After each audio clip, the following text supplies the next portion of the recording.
834 అడుగుల్లో మల్యాల దగ్గర ఒక చిన్న లిఫ్ట్ 0.33 టీఎంసీ, 0.3 టీఎంసీ. ఇంకొక చిన్న లిఫ్ట్ 795 అడుగుల్లో ముచ్చుమరి దగ్గర ఇంకొక 0.33 టీఎంసీ. అంతే మన కెపాసిటీ.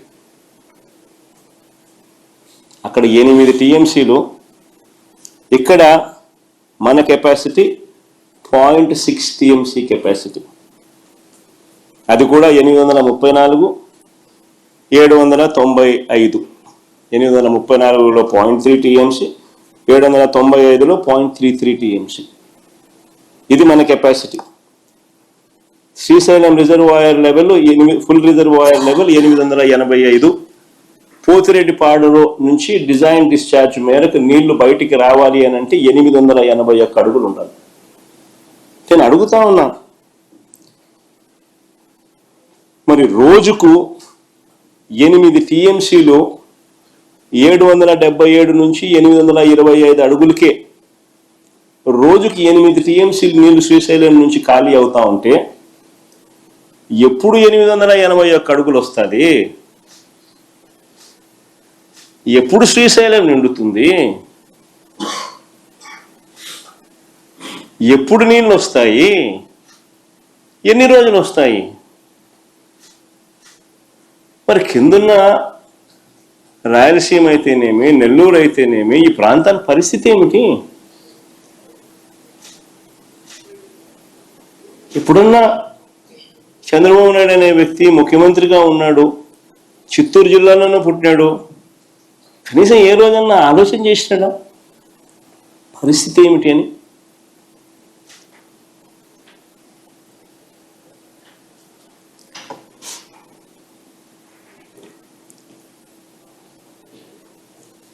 ఇలాంటి విపత్కర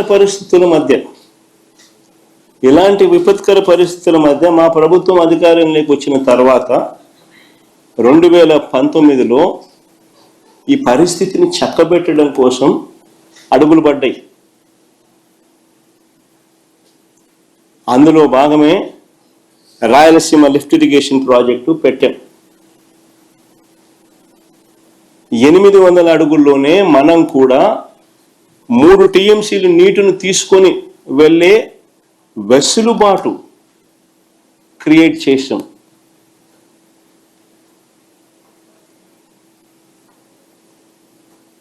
మనం కూడా 800 అడుగుల్లో 3 టీఎంసీల రోజుకు 3 టీఎంసీల కెపాసిటీ నీటిని తీసుకెళ్లే వెసులుబాటును మనం కూడా రాయలసీమ లిఫ్ట్ ద్వారా క్రియేట్ చేసే కార్యక్రమానికి శ్రీకారం చుట్టాం. దాదాపుగా 1000 కోట్లు ఖర్చు పెట్టి పనులు కూడా చకచక పనులు కూడా జరిగాయి.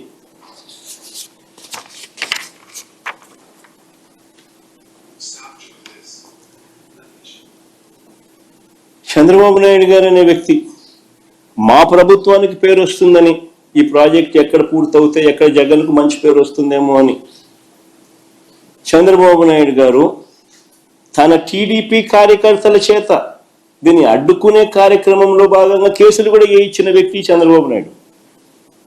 తెలుగుదేశం పార్టీ కార్యకర్తలు తెప్పించినాడు. అది తెలంగాణ నుంచి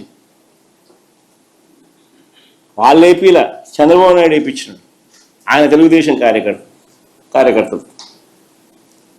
ఎంత దుర్మార్గుడో ఈ మనిషి చూడండి.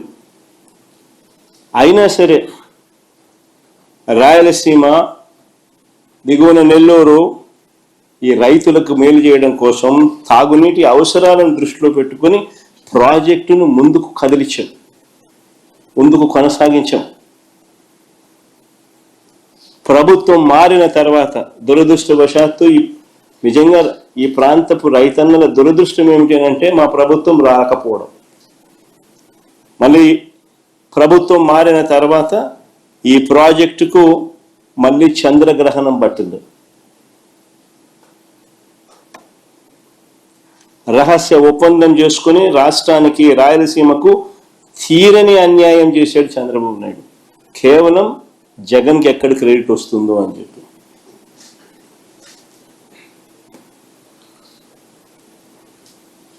ఎన్జిటి అభ్యంతరాలు అసలు ఎన్జిటి అభ్యంతరాల తర్వాత ఈఏసి అని central government expert appraisal committee అని సెంట్రల్ గవర్నమెంట్లో ఎన్వైరన్మెంటల్ ఎక్స్పర్ట్స్ దగ్గర ఎన్వైరన్మెంటల్ కమిటీ మీటింగ్లో ఈఏసి జరుగుతుంది. ఈఏసి 3 డేట్స్ నవంబర్ 2024 ఒకసారి సమావేశమైంది. జనవరి మళ్ళీ 2 నెలల తర్వాత జనవరి 2025లో మళ్ళీ సమావేశమైంది.